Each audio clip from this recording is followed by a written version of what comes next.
டேய் என்ன ஒரு ரவுடி ஓயாம துரத்திக்கிட்டே இருக்கான்டா. ரவுடியா? ஆமாண்டா, பார்க்குறப்பெல்லாம் காசு காசுன்னு உயிரை வாங்குறான்.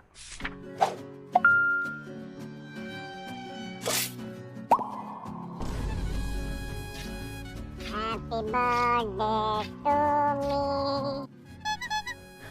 ஒன் சத்தம் கேட்குது, அவன் தான் வரான்னு நினைக்கிறேன். பாப்பா. ஹேய், என்கிட்ட காசு வாங்க எப்போ தர? டேய் நான் உங்ககிட்ட ஒத்த வெள்ளி வாங்கலடா. மூளை குழம்பி நீயா சொல்லிக்கிட்டு சுத்தாதடா. வாங்கலையா? வாங்கிடுவ.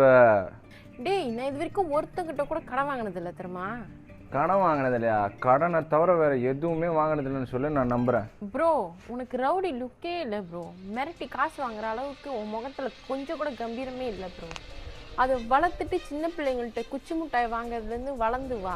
உடனே அடால்ட் கிட்ட இருந்து ஆட்டத்தை ஆரம்பிப்பனா எப்படி? கம்பீரத்தை பார்க்குறியா? உன் கழுத்தை வெட்டி கழுவி கொதிக்க போட்டு உன் கையாலேயே தேவையான அளவு உப்பு போட்டுருவேன். ஷட் கொடன், அப்படி என்னை விட்டு ஒரு பீஃப் வெலிங்டன் போடுங்க, நானே மிரட்டி காசு வாங்கி தரேன். சிஸ்டர், கையில் கத்தி வச்சுருங்க. இதுக்கு மேலேயும் அவ்வளோ கேஷுவலாக தான் பேசுவீங்கன்னா அடுப்பை தட்டி சமையல் ஆரம்பிச்சிருவேன். சரி இப்போ உனக்கு காசு தானே வேணும், எவ்வளோ வேணும்? யாருக்கிட்ட வேணும் உங்கள் காசு? யாருக்கு வேணும்? நீ தானடா கேட்ட? நான் இமோஷ்னலாக ஸ்பேஸ் விட்டு விட்டு பேசுகிறேன். நடுவில் வந்து நீ உட்காந்துக்காத. முழுசா கேளு. உனக்கு என் மேலே இருக்கிற பயம் போச்சு. முறைச்சி பார்க்குறதும் காசு சேர்க்குறதும் அந்த என்ன சரி சமமாக நின்று மிரட்ட வச்சுட்ட. நீ பயந்து நடுங்கணும். அதை நான் பார்க்கணும்.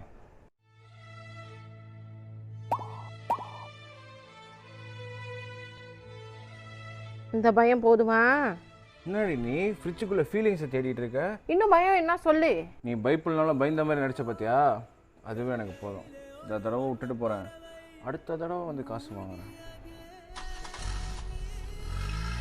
யாரா இவன் இவ்வளோ டேமேஜ் பண்ணியும் தைரியமாக தான் சுற்றுன்னு சுற்றுறான்.